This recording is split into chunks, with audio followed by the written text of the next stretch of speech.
Mesdames, Messieurs, toute la technique de Zouk TV, bonsoir. Aujourd'hui, on a l'immense plaisir de recevoir un invité qui va pouvoir nous parler de finances. Et en dehors de ça, il a passé sa vie en banque, donc il est encore mieux placé que quiconque. Nous vous invitons à regarder notre émission, surtout d'écouter. Écoutez pour comprendre. Et à partir de cette écoute, vous parviendrez à sortir avec un élément positif. Monsieur René Correa, on a l'immense plaisir de vous recevoir. Bonsoir. Bonsoir, bonsoir M. Gabin, bonsoir à l'ensemble de la Martinique, et à tous ceux qui nous écoutent ici ou ailleurs. Le ailleurs est très grand maintenant. Hein. Oui. Disons, c'est le monde entier qui a la capacité de voir Zouk TV avec Internet. Tout à fait. Avec Internet, c'est tout à fait normal qu'aujourd'hui, qu'on utilise toute la technique possible pour permettre à tous les Martiniquais, particulièrement qui sont à travers le monde. C'est une grande technologie. On sait qu'ils sont nombreux. Alors, M. René Correa, avant de commencer l'émission, nos auditeurs vont nous comprendre, présenter nos hommages à une grande perte, un grand monsieur qui est parti, Jean-Jacques Seymour. Oui, tout à fait. C'était un grand. Oui, et je me pose la question, dans combien d'années aurons-nous droit en Martinique, en France, pour avoir un monsieur de ce niveau? En tout cas, Jean-Jacques nous a toujours reçus quand on descendait à Paris, mais même de Paris, il nous appelait pour faire des émissions, et on a toujours été cash. C'était ça sa force, d'être cash. Oui. Et il avait un savoir, une connaissance de ce qui se passe à travers le monde, à travers les Antilles et tout. Malheureusement, il nous a quittés. Bon ben, je lui dis, bon, rendez-vous dans la Grande Prairie, très bientôt, nous y passerons. En tout cas, merci encore. Oui, c'est des journalistes comme on a connus qui ne faisaient pas le journal ou autre documentaire à partir des réseaux sociaux. Donc, dans les réseaux sociaux, on sait pertinemment il y a du bon et du mauvais. Et malheureusement, dans ce qu'on apporte à la population en termes d'information est déjà déformé à la base, donc qui ne permet pas effectivement à la population martiniquaise de mieux comprendre et d'intégrer effectivement comment les choses vont. Ça n'a rien à voir avec les journalistes. On va toujours dire que les anciens étaient mieux, mais aujourd'hui, force de constater que de moins en moins on regarde les informations, mais donc il y a ceux qui apportent l'information. Est-ce que c'est véritablement une information ou bien est-ce que ce sont des news ou du buzz que font ici et là, parce que on veut dire à la population ce que la population voudrait entendre. Oui. Et parfois, c'est pas ce qu'on doit pouvoir attendre. Il faut donner la véritable information de ce qui se passe à travers le monde et particulièrement sur notre île. Il faut surtout élever le débat. Élever les débats, ça devient compliqué de plus en plus, surtout dans un pays qui n'est pas, alors on va dire politisé, mais politisé à cette politique politicienne et non véritablement débat politique avec des visions, avec de ce qu'on veut véritablement pour notre pays. Donc chacun vient apporter un peu sa part. Et malheureusement, ce n'est pas de cette façon-là, à mon avis, qu'il faut faire les choses. On veut gagner des places. Pour gagner des places, on peut raconter n'importe quoi. Et la population y croit, parce que le plus gros mensonge est celui qui est le mieux retenu. Et le contre-pouvoir n'existe pas, donc c'est facile. Contre-pouvoir. Quand c'est parti, ne serait-ce que dans les réseaux sociaux, il est très difficile de pouvoir apporter le contraire et la vérité. Aujourd'hui, on peut prendre une photo et transformer la photo. Oui. Alors, M. René Correa, la seule chose que nous pouvons admettre, c'est que l'outre-mer produit de grands enfants. On a eu dans tous les domaines de grandes dimensions. M. René Correa, merci d'avoir répondu favorablement à notre invitation. Là, aujourd'hui, on entend beaucoup de choses et le public nous interpelle, nous pose des questions, ça nous est difficile. Et comme on l'a dit, c'est Maître Cochon qui a tapé le cochon, c'est vous qui tenez le budget de notre collectivité, c'est vous seul qui pouvez nous dire exactement ce qui se passe en ce moment. qu'est-ce qui se passe? Je dirais que c'est vrai qu'il y a eu cette cyberattaque. C'est vrai que des entreprises n'ont pas été payées. Je ne dis pas la totalité des entreprises, puisqu'il a fallu quelquefois donner des priorités. Donc, avant cela, effectivement, les entreprises étaient payées, je ne dirais pas dans les délais, parce que les collectivités, malheureusement, ne règlent pas toujours dans les délais. Il y a des entreprises qui sont réglées parce que c'est une continuité, un contrat de service public avec des entreprises. À ce moment-là, effectivement, le mandatement et les liquidations sont réalisées bien avant la date, parce que c'est des entreprises qui exercent un service public pour la collectivité et pour les collectivités. Puis il y en a d'autres qui interviennent ici et là pour des manifestations, pour des travaux. Alors, ils ne sont pas peut-être payés comme il se doit dans les 30 jours que prévoit la loi. Mais, bon, quand on regarde en moyenne, la CTM était dans les 64 jours. C'est trop. C'est trop. Et il y en a des entreprises qui sont au-delà des 64 jours, puisque quand on parle de moyenne, ça veut dire qu'il faut... il y en a très, très rapidement, et puis il y en a d'autres qui sont réglés plus tard. Quand une facture d'entreprise, quel que ce soit en fonctionnement, que ce soit en investissement, est déposée sur Chorus. Chorus, c'est ce que toutes les entreprises doivent utiliser pour pouvoir être payées dans quelque collectivité que ce soit. Donc à ce moment-là, effectivement, cette facture, elle est prise en compte par un service, parce que ça va directement au service qui est concerné, parce qu'il y a des codes en matière de facturation qui doivent être... donc le code est repris par l'entreprise. À ce moment-là, ça va directement vers l'unité de comptabilité des affaires financières de la collectivité. Il y en a plus d'une dizaine, hein, donc à ce moment-là, c'est dirigé. Et là, il y a le service fait à mettre. Bon, tout ça se faisait d'une manière automatique, hein, par des agents, comme quoi c'est fait. Et à ce moment-là, on passe au mandatement et ensuite à la liquidation. Et ça arrive effectivement au service finance et le RETIPAL après. Il y a tout un nombre de factures de mandatement qui arrivent au service des finances, qui est contrôlé pour permettre effectivement à moi, l'élu, de valider et de payer l'entreprise. Alors, c'est compliqué dès qu'il s'agit de chiffres. Hein. C'est compliqué dès qu'il s'agit de chiffres. Et ça, je le conçois. C'est pas parfois très difficile. Pardon, c'est déjà compliqué pour l'entreprise qui ne sait surtout pas allumer un ordinateur. Oui, mais aujourd'hui... Ce modernisme a fini de tuer une bonne partie de notre économie. Voilà. Aujourd'hui, ils doivent avoir le personnel adéquat. Il faut avoir les moyens pour payer. Parfois, c'est ce que les entreprises ne savent pas faire. C'est se regrouper pour pouvoir... ça, moi, je l'ai appris à l'école. Hein. Donc, on demandait aux entreprises de se regrouper, de mettre en place un groupement d'intérêt économique, pour permettre, en fait, de mutualiser un travail comptable, un travail de secrétaire. Bon, mais c'est pas toujours évident. À chaque fois, moi qui suis à la banque, quand on leur disait, mais vous avez pu vous rassembler, vous regrouper, parce que le plus souvent, les factures, les ceci, tout était dans le coffre du véhicule. Donc à ce moment-là, il est très difficile pour présenter un bilan et pour permettre effectivement à ces entreprises de se développer et d'avoir les moyens d'emprunt, de découvert, d'AI, et j'en passe, hein, de tout ce qui se trouve dans l'établissement bancaire. Donc tout cela, moi, je connais bien ce principe, mais les choses ont beaucoup quand même évolué.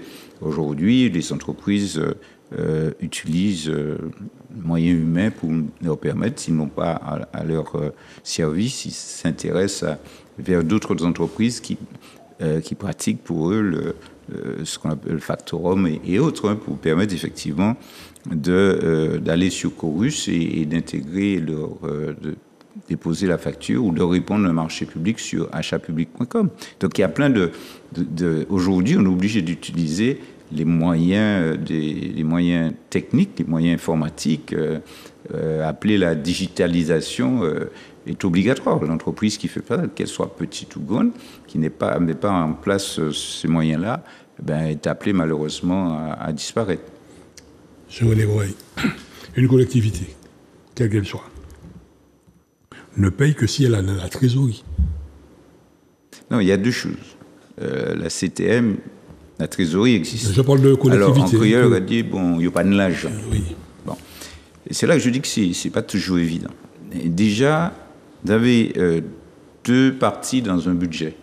Le budget, c'est une prévision de dépenses et de recettes. D'accord ? Donc, cette prévision de dépenses est fonction de votre prévision de recettes. Si vous n'avez pas les recettes, vous ne pouvez pas continuer à dépenser. D'accord ? Parce que si vous continuez à dépenser alors que vous n'avez pas les recettes en face, parce que les recettes sont aussi aléatoires, contrairement à ce qu'on pourrait penser, sauf les dotations que l'État vous verse, mais il y a d'autres recettes qui fluctuent.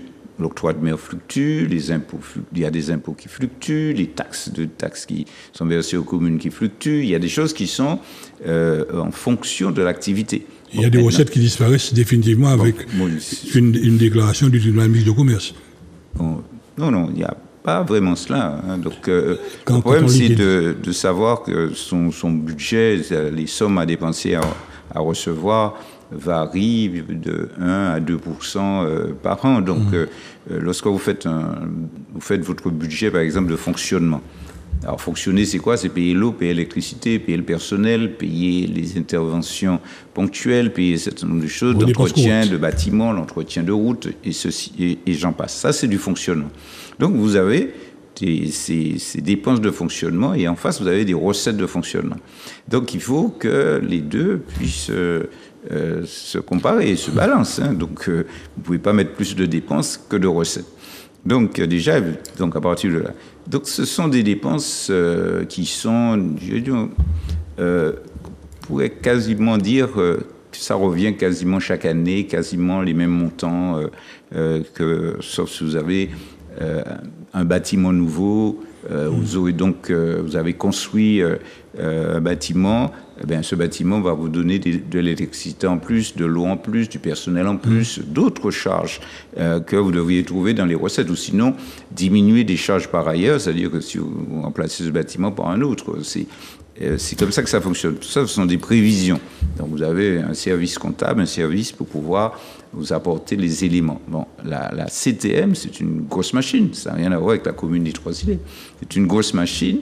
Et là, vous avez besoin des éléments de tout chacun. Alors, je disais effectivement qu'il y a un problème de trésorerie. Je disais, la CTM, ce n'est pas un problème de trésorerie. Vous prévoyez dans une dépense d'électricité de 300 000 euros. Bon, j'ai dit 300 000, mais 300 000, c'est le chiffre communal. Mais le chiffre de la CTM, c'est 10 fois plus. Donc, vous prévoyez cela. Mais le problème, c'est que vous mettez ça, ce qu'on appelle un crédit de paiement.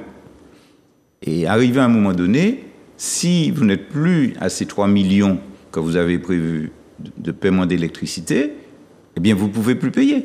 À ce moment, on vous coupe le courant. Normalement, on doit couper le courant. Heureusement, sauf l'eau. Sous les collectivités, on ne coupe pas le courant.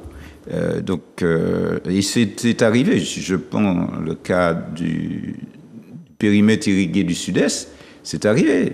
Parce que on arrive et on trouve 700 000 euros d'électricité à payer, mais dans le budget du PIS, n'a jamais été prévue cette somme. Et pendant des années, cette somme, l'électricité n'a pas été payée. Bon, c'est nous qui sommes arrivés là aujourd'hui, qui réglons au fil de l'eau ces sommes à payer parce qu'on a l'impression que l'eau arrive de la Lézarde, ça arrive à la Manzo, et puis après, ça repart vers Sainte-Anne, sans pompe.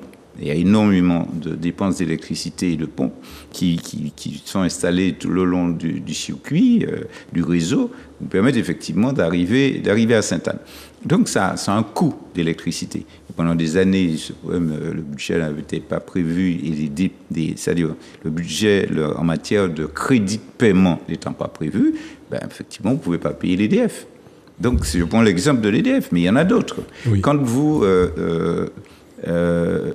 parce qu'il y a d'autres choses. Hein. Je vais pas entrer dans les détails. C'est pas évident. Quand entrer dans les, je ne vais pas entrer dans les détails, mais globalement, vous avez par exemple 18 millions pour l'entretien au bord des routes, alors qu'il vous en faut 36, le double. Donc vous ne pouvez mettre en crédit de paiement que 18 millions. Donc la population se dit, mais on ne nettoie pas les bords des routes, on ne fait pas ceci, il y a des serpents qui risquent de... Il y a des gens qui se font faucher par des véhicules, des choses de ce genre. Le problème, c'est que il faut trouver en crédit de paiement plus de 18 millions.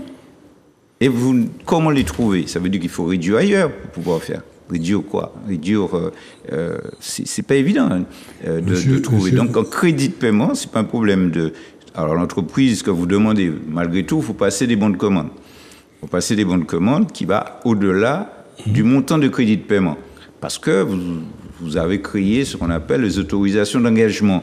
Alors, si vous vous basez à faire des bons de paiement sur des autorisations d'engagement, des bons de commande sur des autorisations d'engagement, ça veut dire que ce serait pluriannuel. Vous ne mettez pas l'entretien des bords de route en autorisation d'engagement, puisque c'est des choses, des dépenses, comme l'électricité, ce sont des dépenses obligatoires, des dépenses de chaque année. Donc, ce qui s'est passé, et à la fin, vous vous retrouvez avec 260 millions de déficit, parce que vous avez émis des bons sur des autorisations d'engagement. Nous sommes toujours en fonctionnement, ne sommes pas encore en investissement. Hein. Alors, cher Onégoraï, là encore, je reviens à Jean-Jacques Seymour. Nous n'avons pas entendu sur aucune télévision officielle, ou même télévision, ce que vous venez de dire. Le vote de budget, il est public. C'est un document public. Oui, tout à fait. Cette analyse n'a jamais été faite par un journaliste ou par un expert venant dire, voilà, telle ligne, telle colonne, et ainsi de suite, voilà où on va. Nous, on découvre là, aujourd'hui, ce que vous êtes en train de dire à la population qui vous écoute. Et souvent, quand j'en parle, je dis, mais attendez, qu'est-ce que ça vous coûte, vous, élus, de venir dire en lieu et place du journaliste, voilà telle situation. Parce que quand nous sommes arrivés, il y avait ça. Ça n'avait jamais été pris en compte. Maintenant, nous sommes obligés de régler ça. À partir de là, cette population était formée. Ce n'est pas en 5 minutes ou une interview qu'on peut expliquer et donner toutes ces explications que je donne aujourd'hui. Ce n'est pas possible. C'est compliqué, déjà même pour certains élus, aller voir pour un journaliste qui n'a jamais géré, voire participer à un conseil municipal ou à autre. Donc cette personne ne comprend pas exactement ce qui se passe. On parle, il est très facile de dire que la CT n'aime pas ni l'argent. Il y a un déficit, c'est facile. Oui, on peut être en déficit et malgré tout, on a de la trésorerie. Ça peut être un déficit et avoir de la trésorerie. Ce n'est pas là inéluctable, c'est faux. C'est-à-dire que on va donner des priorités de paiement. Vous avez déjà entendu parler de ça. L'ordre de priorité. Il y a même un préfet qui a cassé la table pour ne pas le faire. Voilà, des ordres donc, il y a des ordres de priorité que l'on donne parce que vous êtes censé avoir des recettes plus tard qui vont vous permettre effectivement de non pas combler le déficit, mais avoir de la trésorerie pour pouvoir payer d'autres factures. Donc, vous donnez des priorités parce que tout n'est pas versé dès le premier du mois. En matière par exemple, vous prenez l'octroi de mer, quand c'est des sommes parfois très importantes qui sont versées à certaines communes par rapport à leur budget. Donc, c'est versé vers le 23, 24, 25 par là. Alors que vous êtes en début du mois, eh bien, vous avez peut-être pas... reste de trésorerie, vous dites, bon voilà, cette entreprise qui tire la langue, je vais la payer parce que je sais que j'aurai une rentrée plus tard qui va me permettre de couvrir, donc vous donnez une priorité. Voilà, il y a des priorités de paiement. Donc, on va poser la question concernant effectivement les entreprises, et là, j'en ai parlé de la cyberattaque. J'ai entendu beaucoup, j'ai été interpellé, le directeur des finances à l'époque, bon, c'était plus une dame qui l'avait remplacé à ce moment-là et avec moi, donc où une priorité a été donnée afin de payer l'APA et la PCH. Donc, tout ce qui était un peu social a été d'abord payé. Alors, pourquoi simplement, sans parler de salaire du personnel. Alors, on parle de salaire du personnel, il y a des indemnités des élus, c'est quasiment le même fichier. Lorsqu'il y a la cyberattaque, c'est le 16. Le 15, j'ai validé la paye qui est arrivée à la pairie. Donc, ça ne posait aucun problème parce qu'on a entendu parler de la population, bizarre que tout le monde soit payé, y compris les indemnités des élus. Ce n'est même pas le personnel, on parle toujours des indemnités des élus.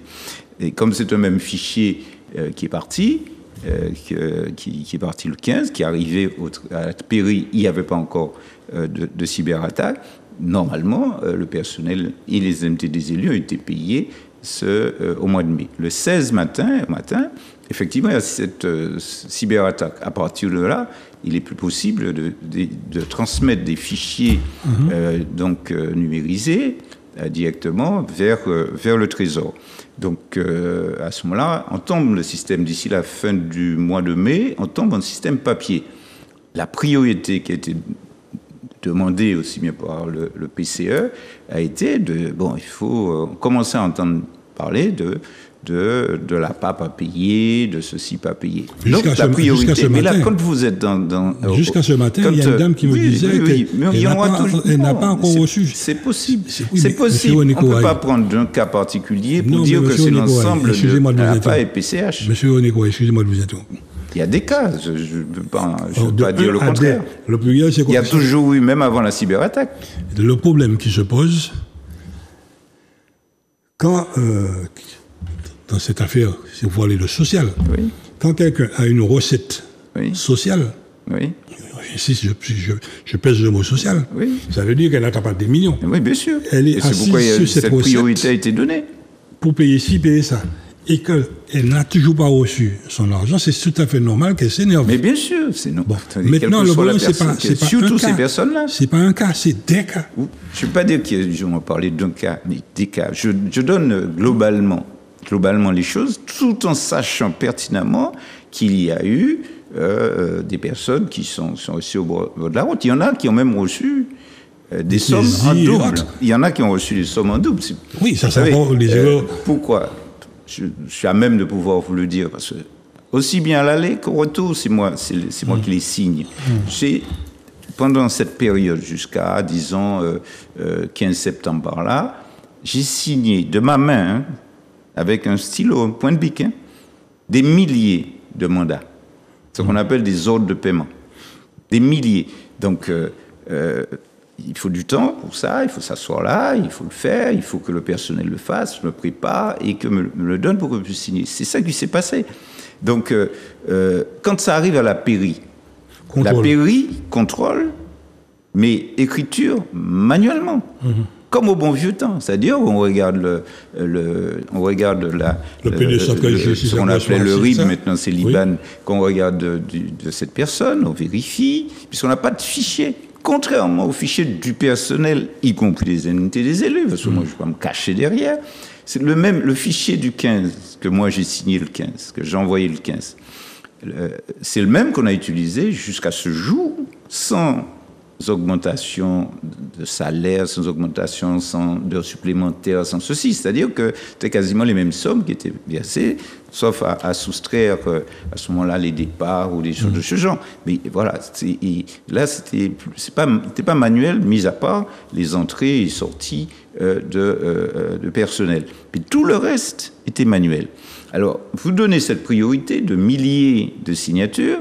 À ce moment-là, vous avez les entreprises, ça c'est l'autre partie, vous êtes en investissement, les entreprises qui arrivent derrière, qui ne sont pas payées. À ce moment-là, leur personnel pouvant être payé, vu le volume, le volume de plus de chaque mois, c'est plus de 200 millions. Donc, quand vous êtes ce volume que vous payez à ces entreprises ne sont pas payés, donc il y a normalement, il y a une incidence sur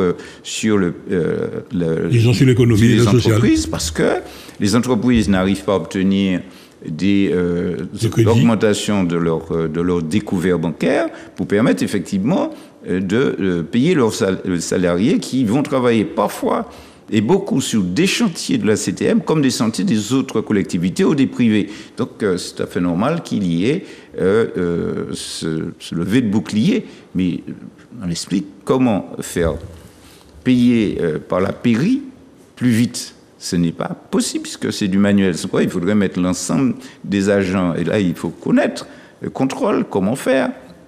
La CTM a mis du personnel à la disposition aussi de la pairie pour permettre effectivement de faire ce travail qui est un travail manuel, qui n'avait rien à voir avec ce qui se faisait avant la cyberattaque. Et ça s'est passé jusqu'à, disons, 15 ou 16 septembre.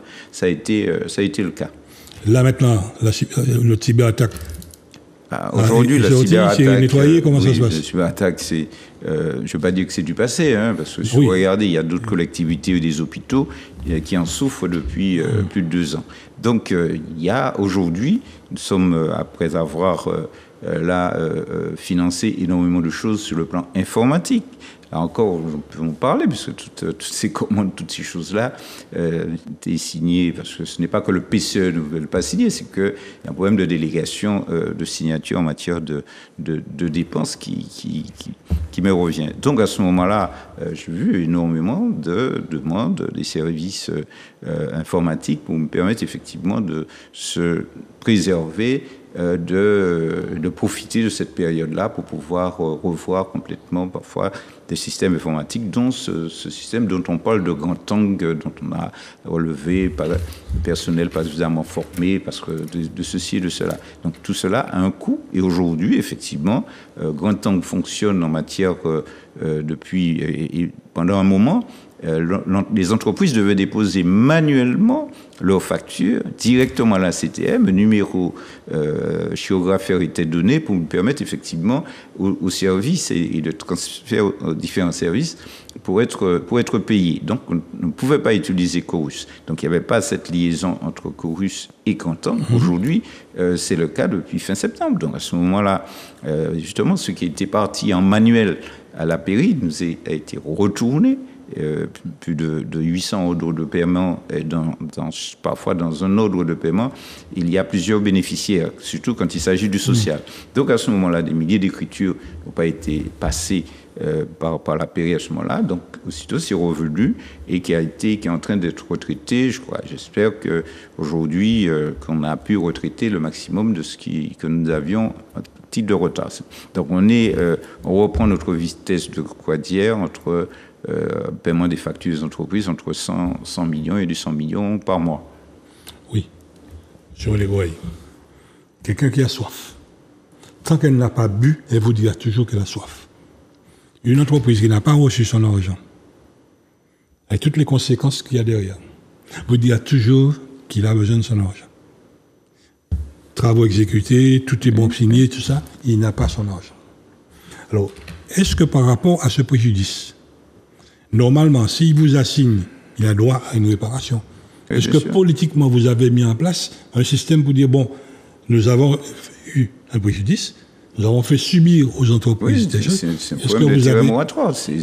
Alors les entreprises à Martinique, en dehors de l'intérêt moratoire, une augmentation, un geste politique. Ces intérêts moratoires, parfois, c'est calculé directement par la pairie. Ils permettent effectivement aux entreprises, tout dépend des montants, de recevoir les intérêts moratoires. Du fait du retard, on a dépassé les 30 jours de paiement depuis au moment où ça a été mis sur Chorus et à la date de règlement de l'entreprise par la pairie. Ça, c'est le cadre normal. Oui, c'est le cadre normal. Bon, mais dans le cadre de la part dont nous étions, tel que ça s'est produit, est-ce que vous avez un geste politique? Mais ce n'est pas un geste politique. Oui. Le geste politique. Je casse un mauvais côté dans le bâtiment, je répare. Pourquoi geste commercial. Rappelons-nous, pourquoi systématiquement on parle de geste politique? Le geste politique pourrait s'apparenter à du favoritisme. Non. Donc, on donne à une entreprise et pas à une autre. Donc, s'il y a des réclamations, notre devoir de pouvoir étudier toute réclamation déposée par les entreprises. Sans quoi, ça pourrait s'apparenter à du favoritisme, à du compétition. Donc, il y a un chemin à faire. J'en passe. Vous savez, je sors d'une formation de déontologie en la matière. Je suis en charge de la commande publique. Il faut faire très attention. et les finances de la collectivité, c'est pas assez. Je ne sais pas si on se rendait compte comment cela pèse sur un élu qui a ce type de signature. Donc, si on a un message à donner à l'entreprise qui nous regarde là, qui nous écoute, quel chemin doit-il faire pour bénéficier de cette Toute chose? entreprise, si vous avez une entreprise, c'est que vous êtes majeur, vous devriez savoir ce que vous devriez faire. Ce n'est pas à moi de donner des conseils à X, Y. Hein. Moi, je suis catégorique là-dessus. Si vous êtes directeur, vous jouez votre rôle de directeur. Si vous êtes employé, vous jouez votre rôle d'employé et de prise d'initiative. Donc, nous sommes deux catégories. Vous me faites subir un préjudice financier. La première démarche, c'est de vous traduire au tribunal. C'est la première. Mais lorsque je vous traduis au tribunal.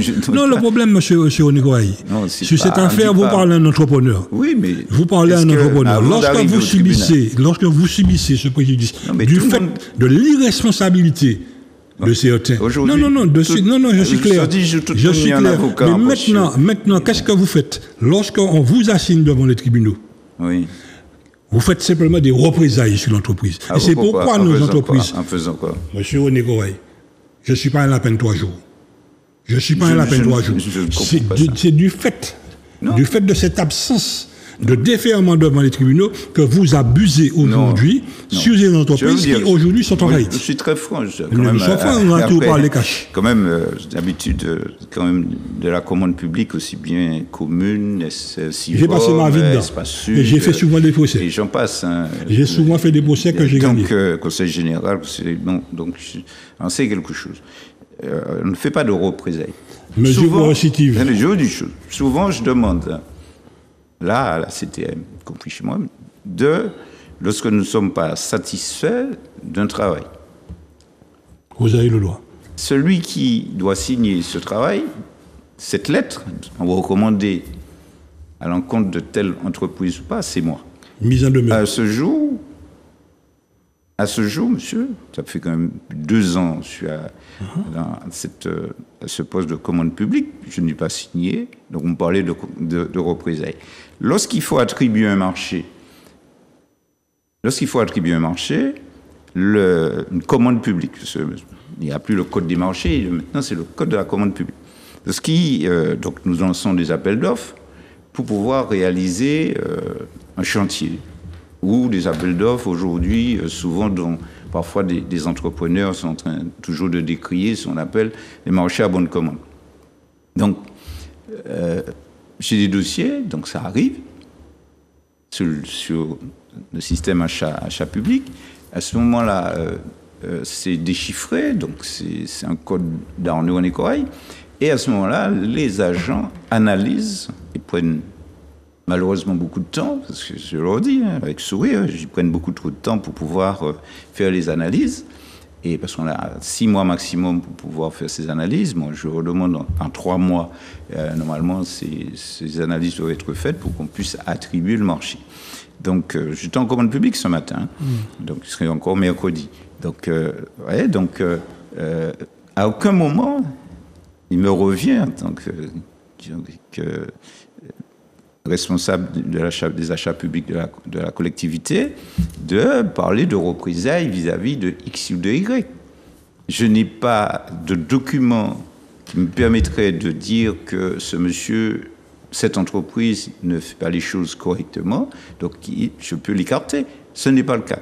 Parce que je vous dis, j'en ai pas signé en 2 ans. Je ne vois pas brusquement, à partir de cette émission, brusquement, on gagne une lettre à signer. Ça ne veut pas dire que ça n'existe pas. En tant que responsable, politique ou autre, je demande effectivement que, s'il faut, de faire aux entreprises. Pourquoi je demande cela? Ça permet à l'entreprise d'être plus performante la prochaine fois. D'être plus performante. Si vous ne dites rien, comment? Parce qu'on a parlé aussi beaucoup, je vais vous le dire, beaucoup de retard de paiement, où il y a aussi les retenues de garantie. Je regarde pour une entreprise qui ne sont pas payées depuis. Non, c'est pas ça du tout. Qui ne sont pas payées depuis. Non, le problème c'est que je ne vais pas dire tout ce qui se passe, tout ce qui arrive sur mon bureau, dans les parapheurs.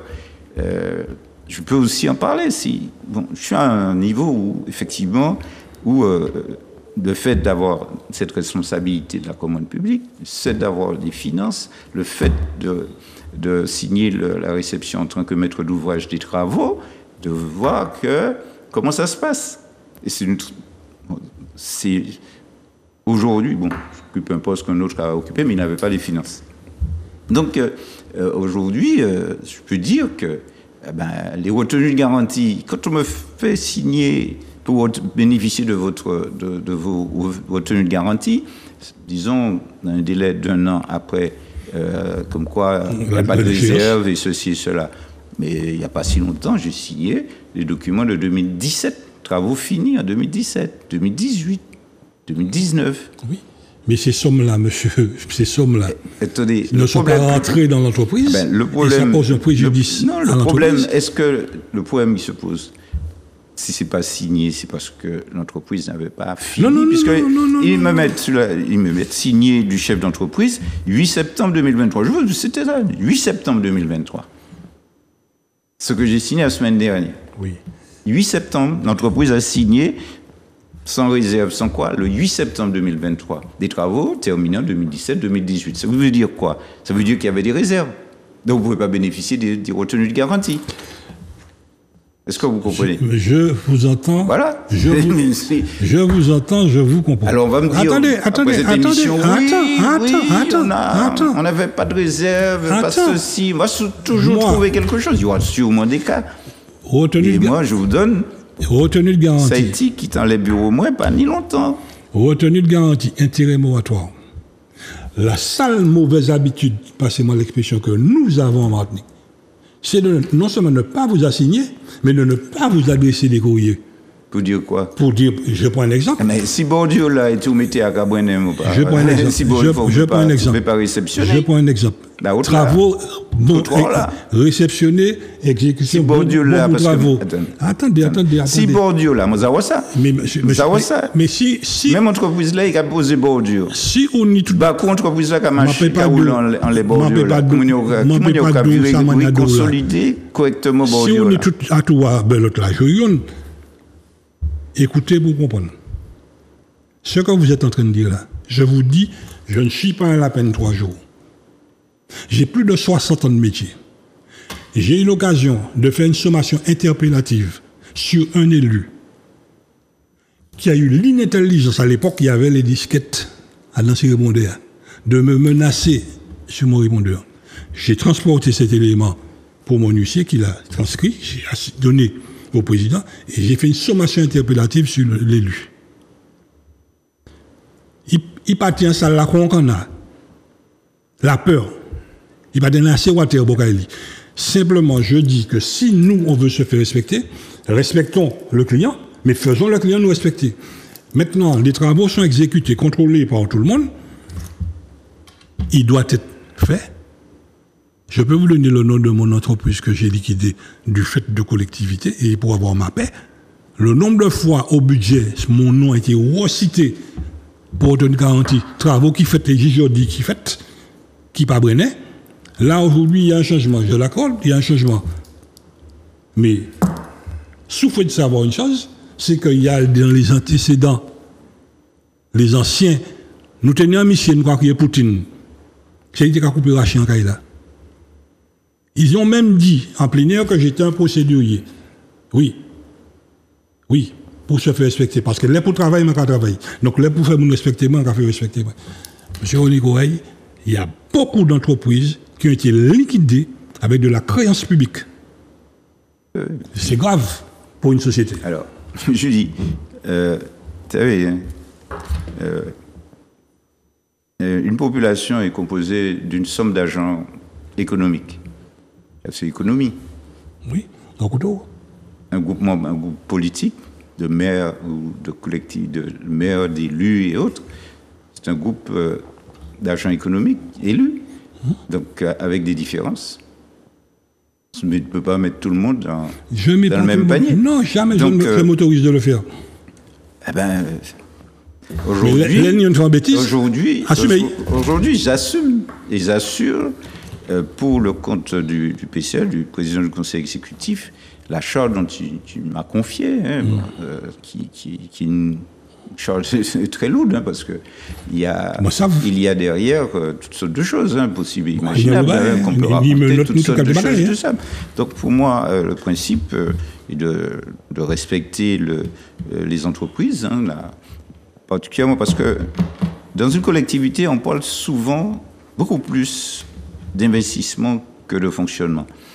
Et souvent, je fais la remarque même à mes propres collègues élus, que si vous n'avez pas un fonctionnement qui fonctionne correctement, avec les paiements qu'il faut, les crédits de paiement que vous devez mettre en place pour permettre de régler continuellement tous ceux qui interviennent dans le fonctionnement d'une collectivité, vous ne pouvez pas faire les investissements dont vous avez besoin, parce que vous aurez des freins ici et là, des interpellations ici et là, la confiance disparaît. La confiance disparaît. Oui, et la confiance vis-à-vis aussi de la population.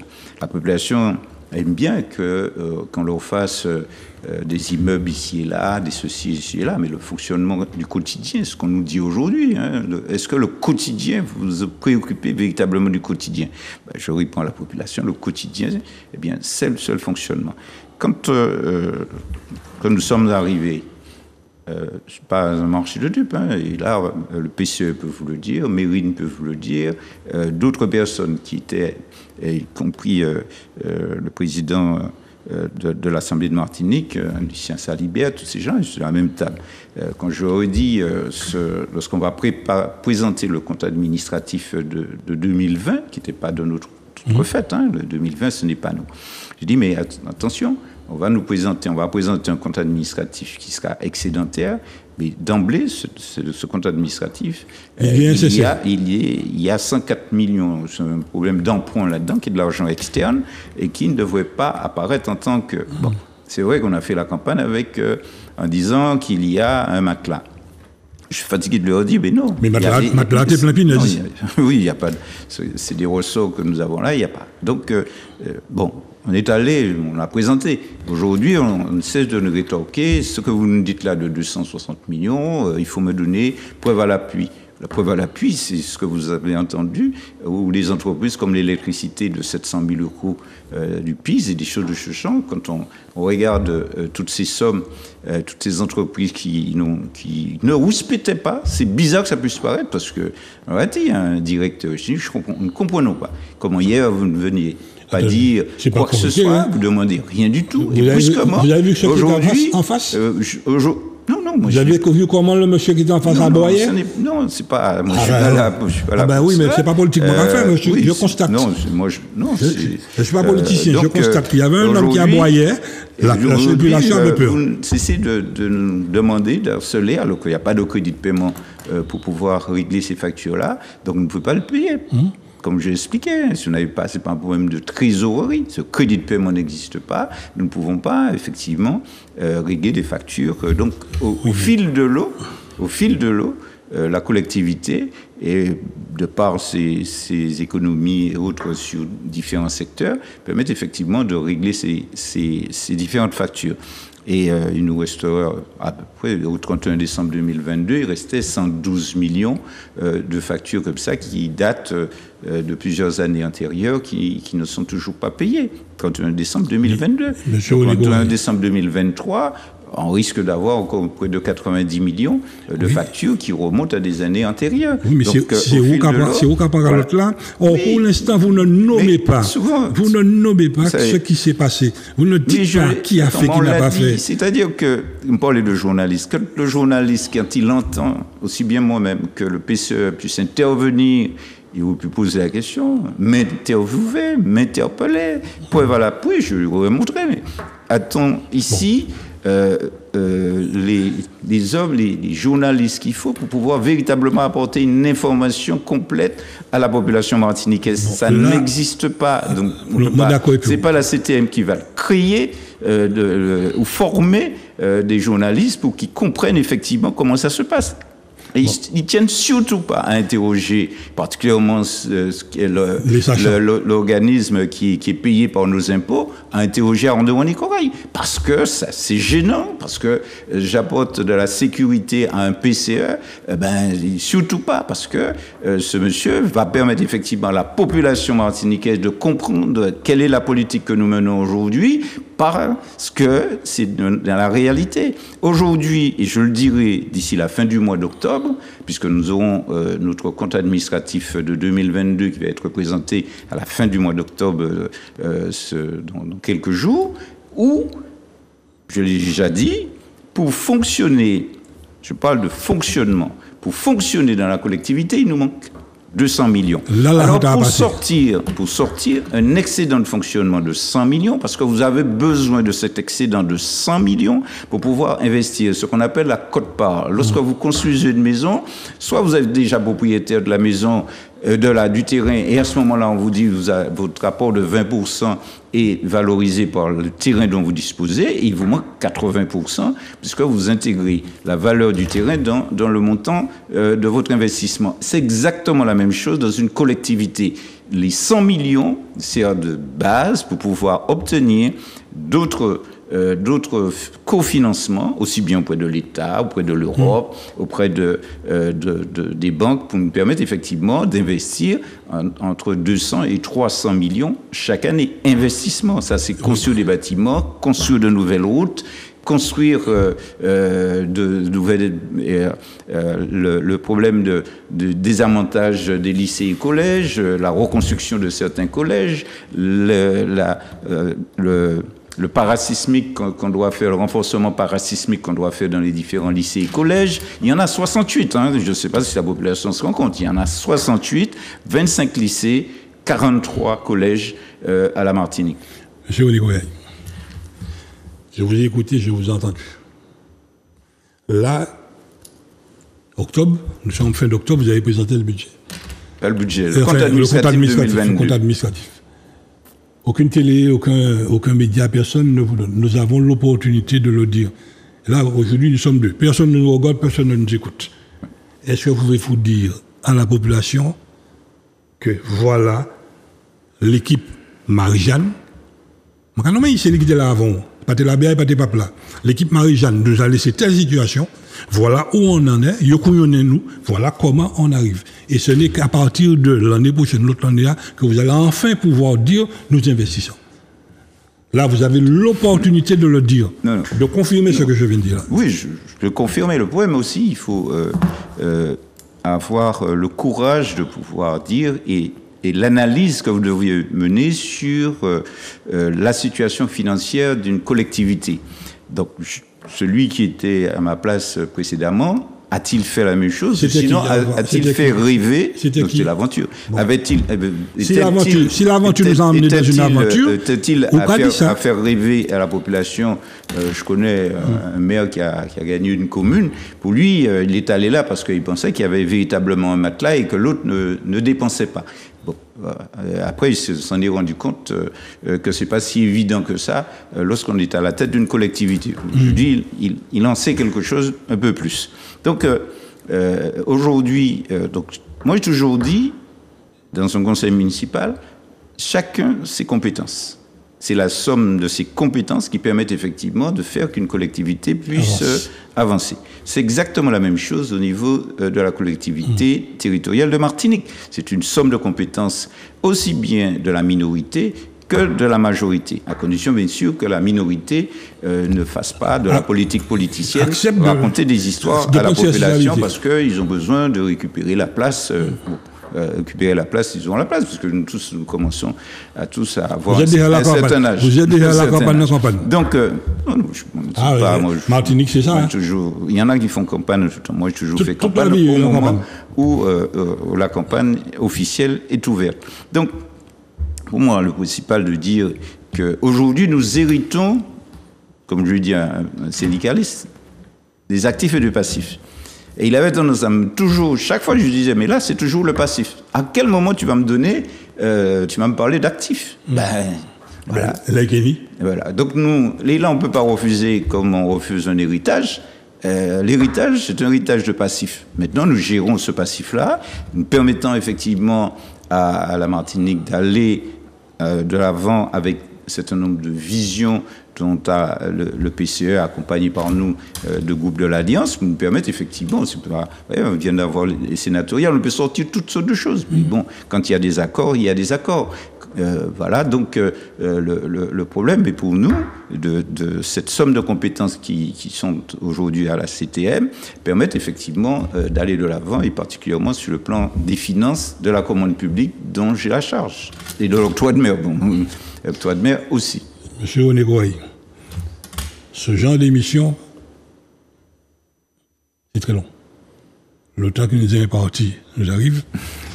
Si vous avez une conclusion à faire, parce qu'il y a beaucoup de choses à dire dans cette affaire, si vous avez une conclusion à faire, ça aurait été laquelle pour que la population, ceux qui nous regardent, puissent se dire, bon, maintenant là-bas, je dis, m'écoutez pour comprendre, m'en comprendre là-bas, je dis, maintenant, on laisse un espoir prépointé.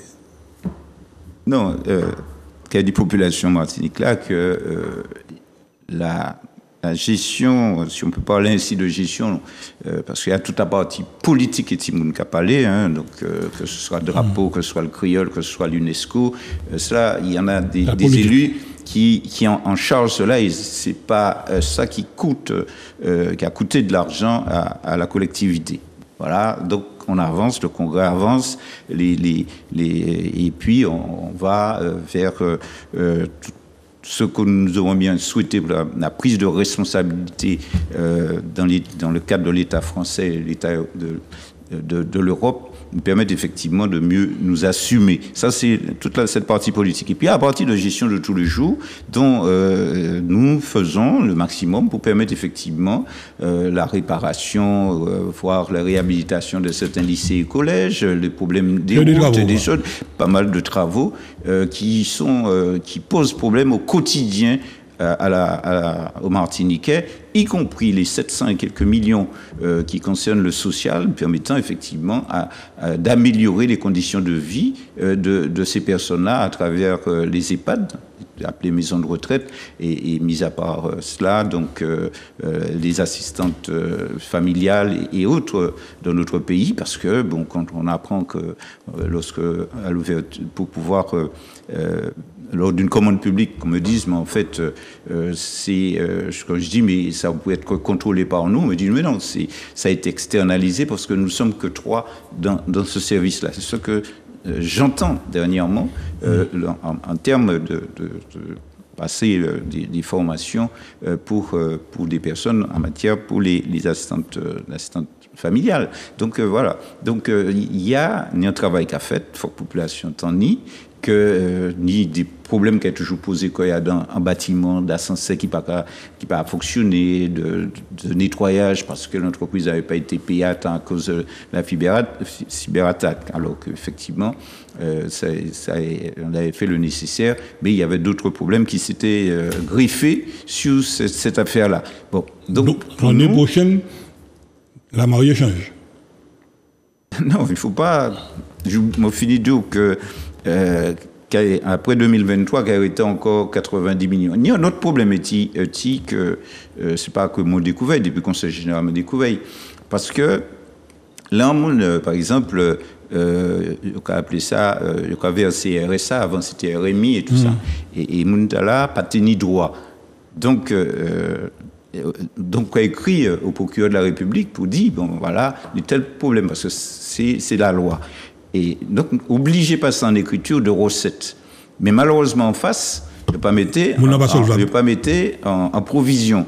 Donc, en fait, toutes ces écritures-là, ça va représenter 73 millions d'euros, c'est ce qu'on va appeler de créances. Mis à part 200 millions, on y 73 millions de créances irrécouvrables. C'est-à-dire, pendant 10 ans, on y 7,3 millions pour mettre de côté, pour permettre apurer 73 millions de créances irrécouvrables, parce que c'est des gens qui ont monté 11 pour faire 12. Pour que jamais obtienne cet argent-là.